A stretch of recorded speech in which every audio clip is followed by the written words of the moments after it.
Bienvenidos a la mesa de periodistas. Esta semana el gobierno de México capturó al jefe de sicarios de los llamados Chapitos. De inmediato Estados Unidos solicitó a México la extradición de Néstor Isidro Pérez Salas. El Nini está acusado de ser el jefe de seguridad de la facción del cártel de Sinaloa encabezada por los hijos de su fundador, Joaquín El Chapo Guzmán.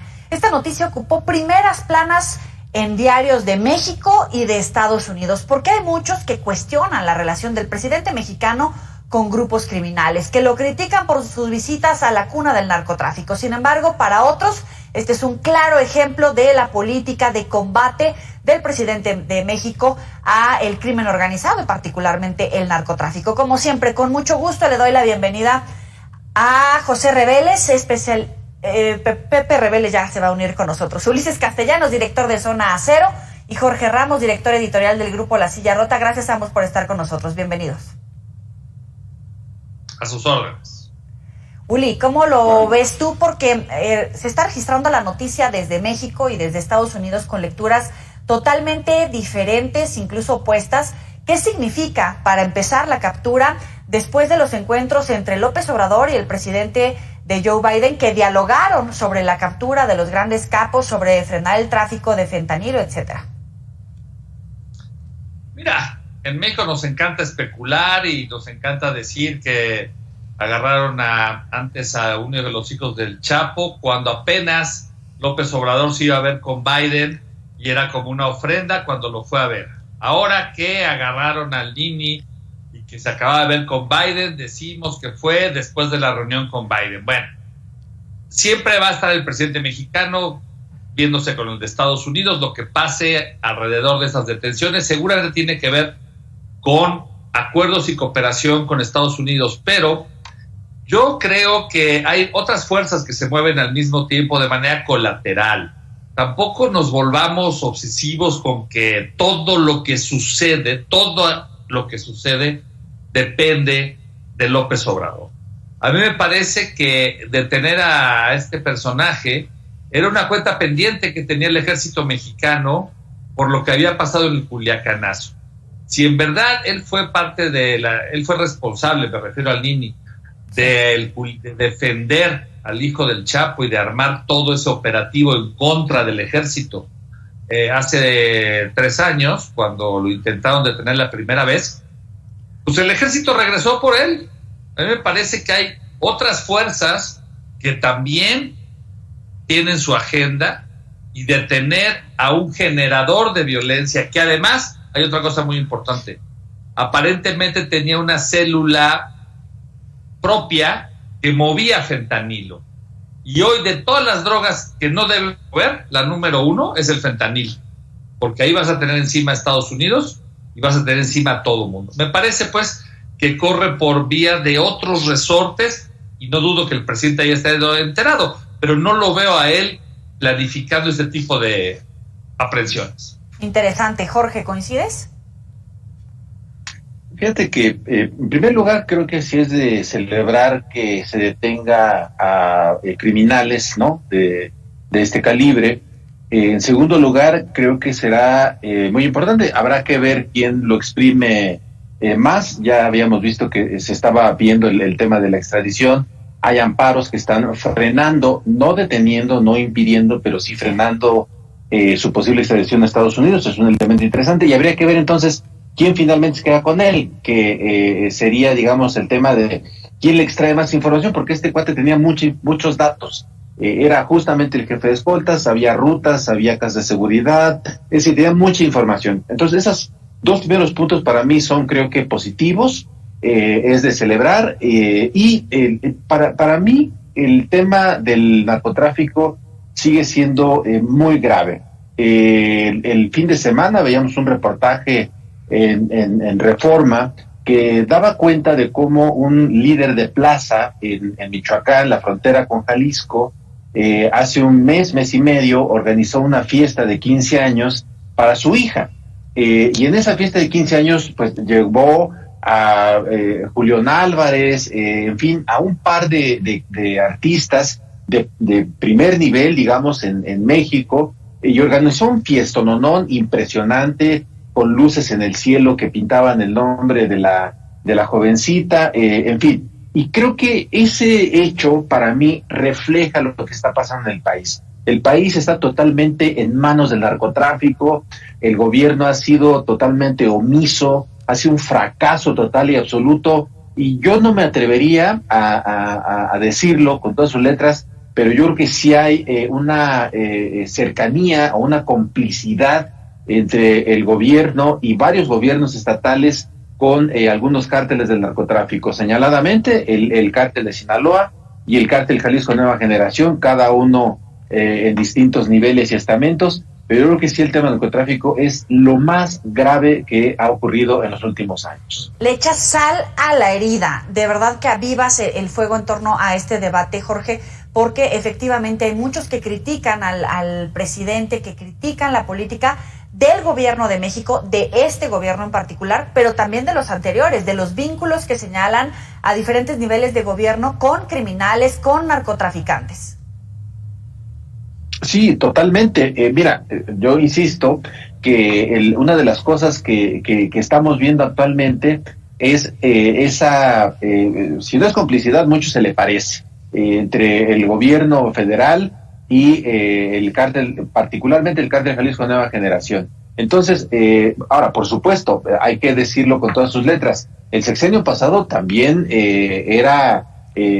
no es que haya tenido éxito, también fue terrible, y el de Calderón pues ni se diga, una guerra contra el narcotráfico que dejó miles de muertos, y actualmente estamos contando por miles los desaparecidos, muchos de ellos consecuencia del narcotráfico. Entonces creo que uno de los grandes, insisto, fracasos de este gobierno es el combate al narcotráfico. Entonces sí, por un lado celebramos que se detenga personajes de este calibre, dos, que le puedan extraer información que tiene, pero digamos, la mala es que estamos peor que hace 12 años.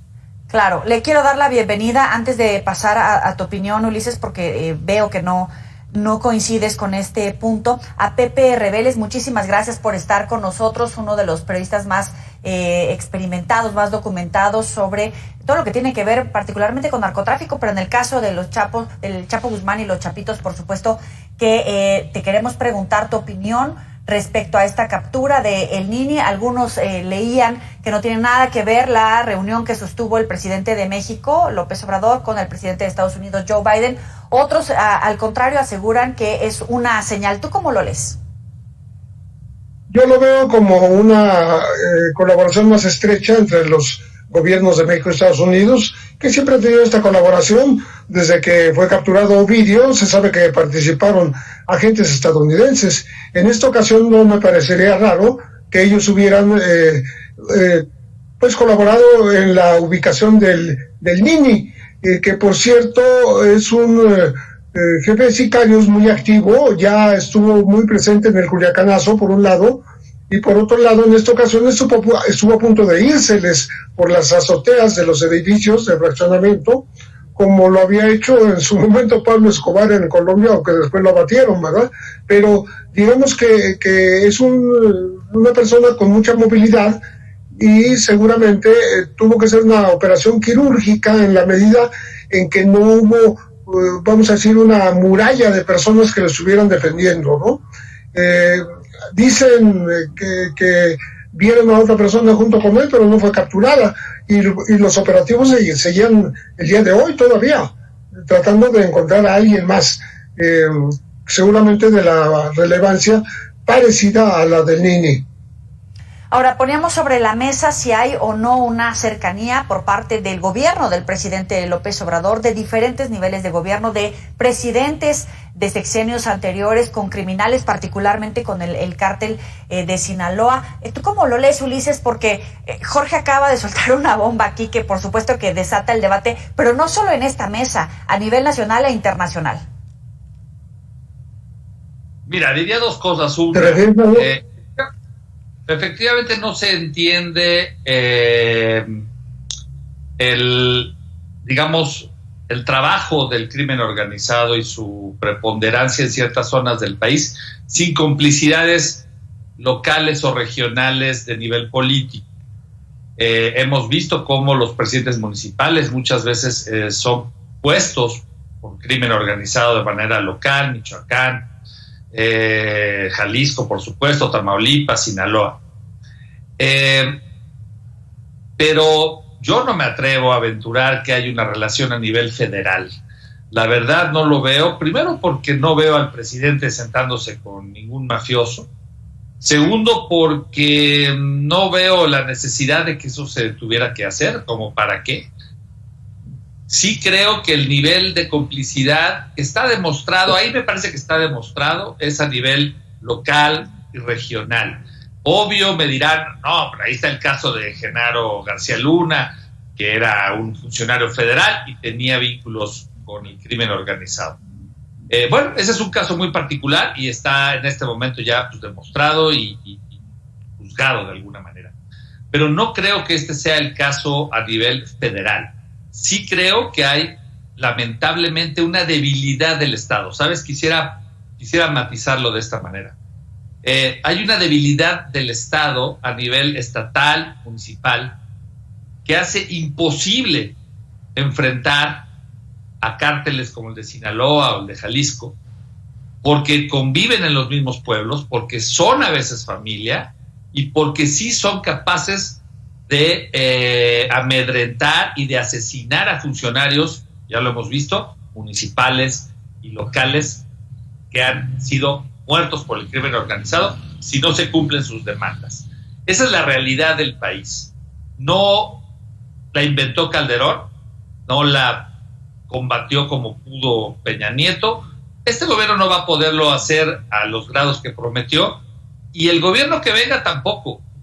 Este es un país que va a coexistir con el narcotráfico durante décadas. Aquí no vamos a imaginar que esto se va a acabar pasado mañana. No me atrevo a decir que hay vínculos a nivel federal, no tengo pruebas de eso, no conozco un caso sobre eso, pero sí sé que hay complicidades a nivel local. Bien. Que son muy graves. Antes de ir a la pausa les dejo esta pregunta. ¿Calla bocas las capturas que ha hecho el gobierno del presidente López Obrador hoy en línea, obviamente en la captura de Ovidio Guzmán?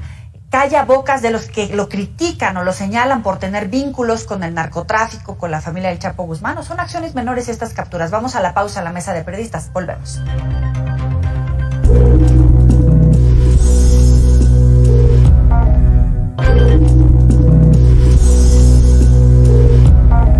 Continuamos en la mesa de periodistas. Pepe preguntaba antes de ir al corte un tema que Jorge puso sobre la mesa.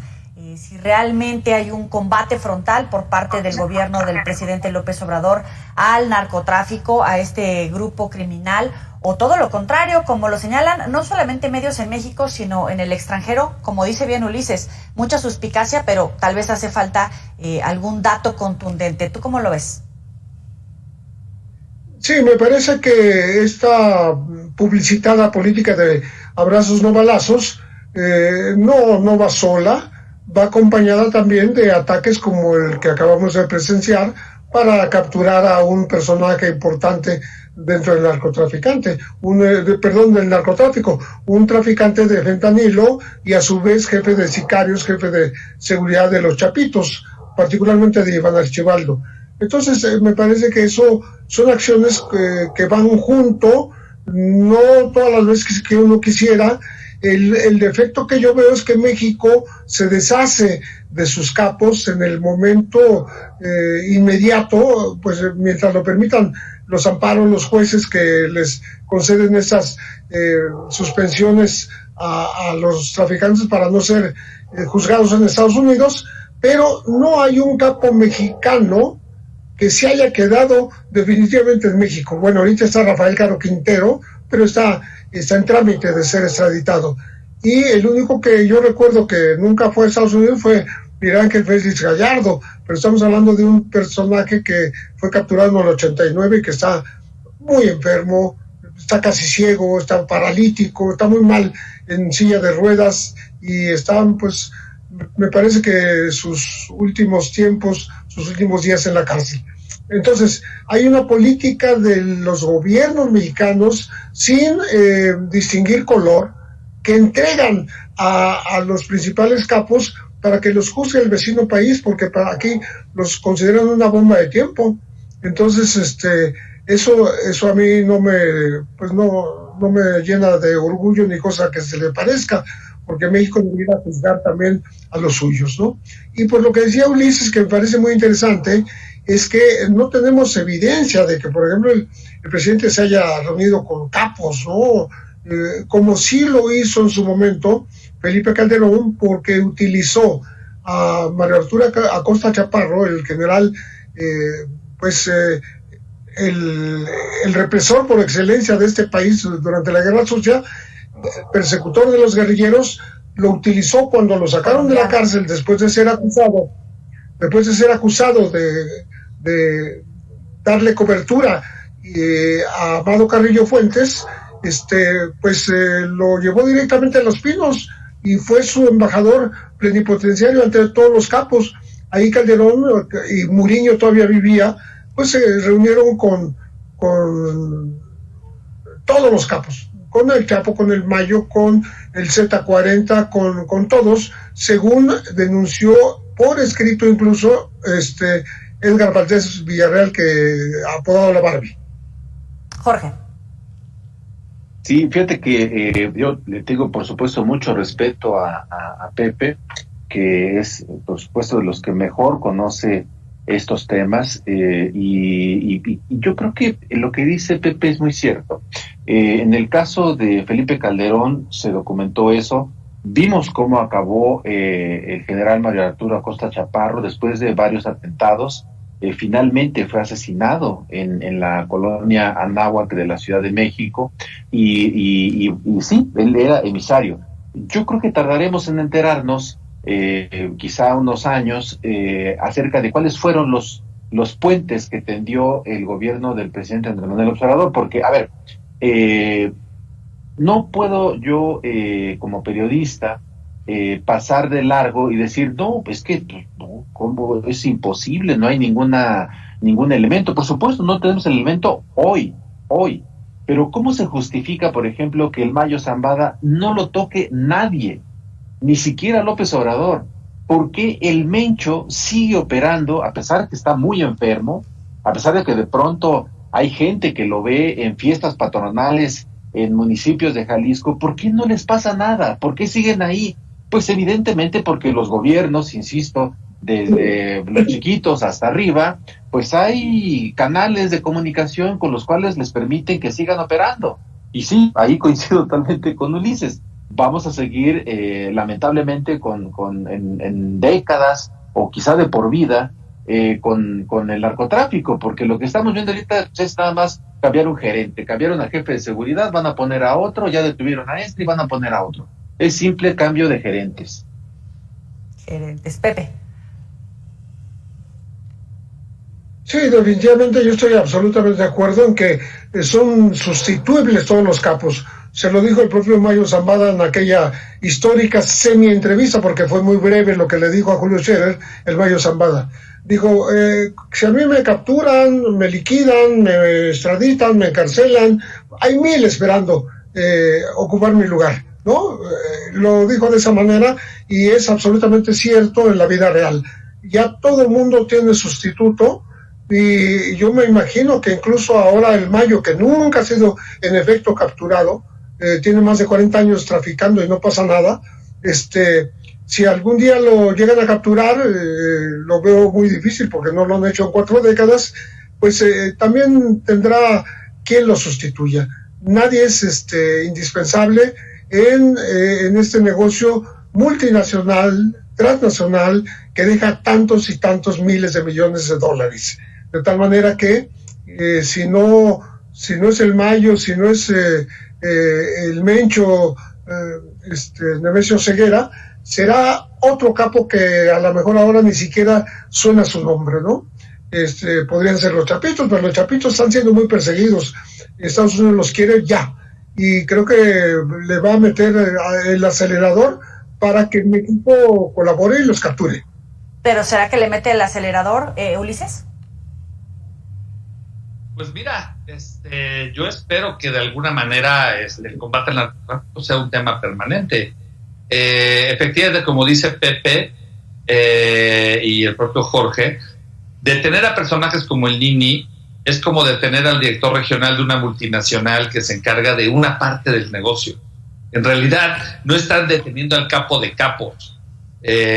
Son organizaciones ya multinacionales con cientos de jefes, con miles de personas, y cada vez que se detiene a alguien, la verdad es que ni impacta en los precios, ni impacta en el tráfico, nunca se reporta que Estados Unidos diga que está bajando el narcotráfico a partir de tal detención, no pasa nada, o sea, simplemente efectivamente es sustituido. Ahorita ya hay otro cargado de escolta de los hijos del Chapo, en este momento ya está siendo nombrado y ya está trabajando. Lo que es importante, yo creo que este gobierno y todos los gobiernos de México, y del color que sean, tienen, si quieren mantener la fuerza del Estado, tienen que mantener a raya a el crimen organizado, y por supuesto tienen que efectuar detenciones, y detenciones significativas. Y si esto implica extraditarlos a Estados Unidos, como dijo Pepe también, pues es necesario, porque allá se pueden juzgar, porque es un Estado mucho más fuerte, con muchos menos vínculos con estos capos que lo que hay aquí. Aquí son amenazados los jueces, aquí son corrompidos los jueces, por eso les dan, les sacan estas pausas o les impiden un rato la extradición, porque o los amenazan o los matan, o les dan dinero o agreden a sus familias. Es muy difícil aquí juzgar. Aquí tendría que haber una fiscalía especializada para crimen organizado, con fiscales especiales sin nombre, como se hizo alguna vez en Italia, donde sean jueces que no sepamos quiénes son y que puedan tener toda la fuerza del Estado para detener y juzgar narcotraficantes, pero no estamos en ese punto. Respecto al Mayo Zambada, coincido, no creo que lo vayan a detener. Me parece que es un factor de poder interno allá que autorregula algunas actividades de ese cártel, y me parece que para todos es necesario que ahí se mantenga. Ahí sí creo que todos necesitan que haya una gente sensata, y hasta donde se ve, él es un personaje sensato. Tenemos 30 segundos para cada uno antes de concluir. ¿Cómo está México frente al narcotráfico para impedir dineros sucios en las elecciones presidenciales estatales, la más grande de la historia en México, el próximo año? Jorge. Sí, yo creo que hay un gran riesgo en las elecciones del 2024. Son prácticamente 39,000 puestos los que van a estar en disputa, desde la presidencia de la República hasta regidurías, pasando por 500 diputaciones, 128 senadores con sus respectivos suplentes, y son prácticamente 2,000 alcaldes los que van a estar en disputa el próximo año. El riesgo es muy alto. Ojalá, de verdad, mi deseo es que no haya asesinatos o atentados contra políticos. Creo que eso sería lo más lamentable que podría ocurrir. Bien, Ulises. Sí, coincido plenamente con Jorge. El tema del dinero sucio en esta próxima elección va a ser casi imposible de detectar, por lo menos en tiempo real. A lo mejor después nos enteramos de algo. Eso no me preocupa, ni creo que sea lo más importante. Me parece que lo más importante, no me acuerdo cuántos muertos hubo en el 21 o en el 18, pero me parece que más de una decena de candidatos relativamente importantes fueron asesinados.